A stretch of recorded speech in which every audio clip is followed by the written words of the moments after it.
Pourquoi avoir choisi le concours pour promouvoir la bonne gouvernance? Eh bien, pour multiples raisons. D'abord, cela va nous permettre de mesurer la perception de la bonne gouvernance au niveau de chaque citoyen. Est-ce que réellement il y a une compréhension exacte de ce qu'il faut entendre par bonne gouvernance?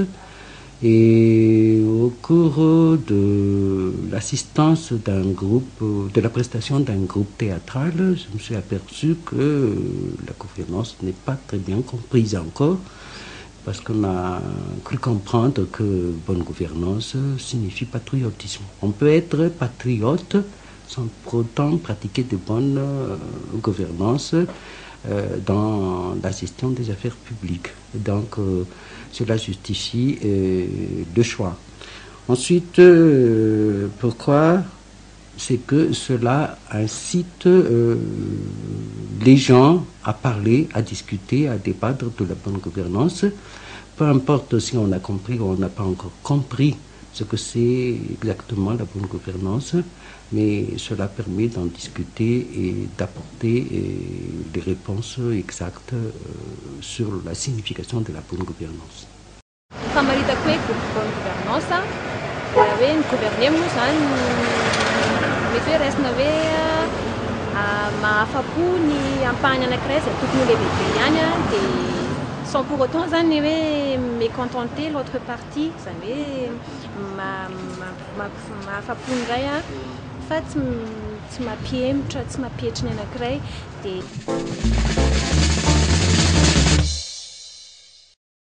Vous savez, le programme des Nations Unies pour le développement est une agence internationale qui fait partie du système des Nations Unies, qui fait partie des Nations Unies, qui est présente en 166 pays, y inclut Madagascar, et est grandement un réseau de développement, donc qui regroupe les connaissances et qui aide les pays et les populations de ces pays à améliorer leur situation de développement, grandement orienté sur la question de réduction de pauvreté et la bonne gouvernance.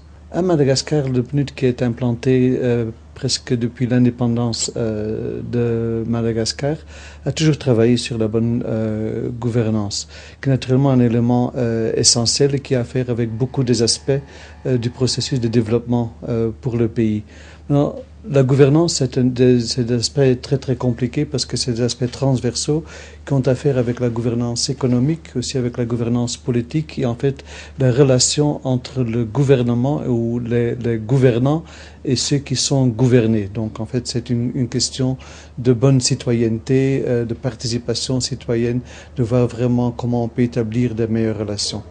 Du point de vue à Madagascar, notre programme ces jours-ci est grandement orienté sur deux aspects. Un, sur le fonctionnement de la justice et pour établir un état de droit à Madagascar et appuyer les efforts du gouvernement dans ce sens. Deuxièmement, il a à faire grandement avec les questions de décentralisation et comment on peut vraiment amener le gouvernement et la gouvernance plus près de la population, parce que comme la population, non seulement le pays est très très grand, mais la population est beaucoup plus importante qu'il y a 10 ans, donc il y a vraiment un grand problème d'amener l'administration plus près des populations, comment elle se pose.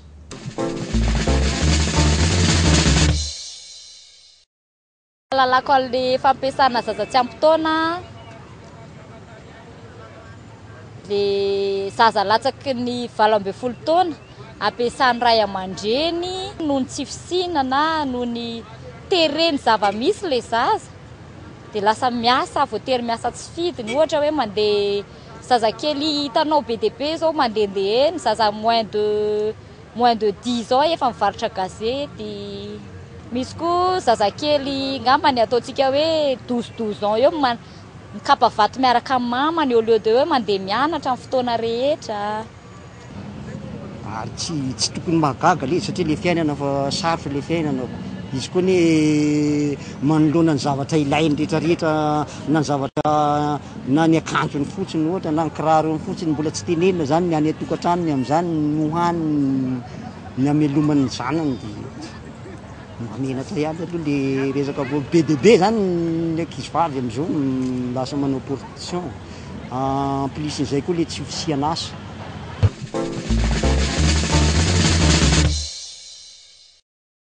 Ny atao hoe fanjakana tsara tatana tokoa amiko dia tetika mahomby sy tanjify voakenjo mihitsy izy io tsy azo anombinana. Zany hoe tanjify sahaza ny malagasy ary tetika mahomby misy vokany.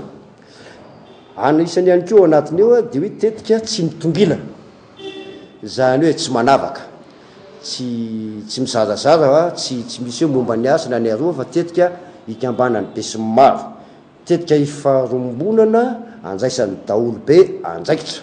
Zay le antsoina hoe participation citoyenne zany e.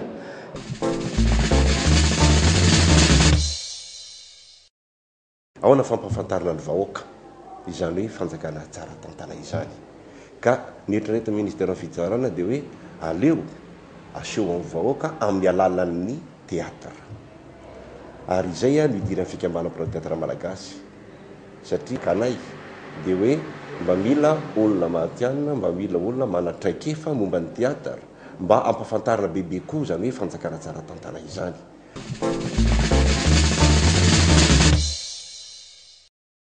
Inona moa mety ho andraikitra ny asan'ny KMF Pnoe manoloana an'izay fitantanana ny fanjakana tsara tantana izay. Raha izay no resantsika dia mazava loatra fa ireo sapana izay melipatrana manerana ny distrika 12 ny resako teo izay dia manana andraikitra tsirairay, satria amin'ireny dia misy ny mpanentana sy ny mpikatroko anatin'izay, ary ny raha ny zavatra tena soritra sapetraka efa napetraka tamin'ny roa taona lasa zay dia ny fametrahana ny ataontsika hoe isehatra anankiray ahafahan'ny pirenena miady hevitra sy mifampidinika ao anatin'ny commune na ny distrika misy azy.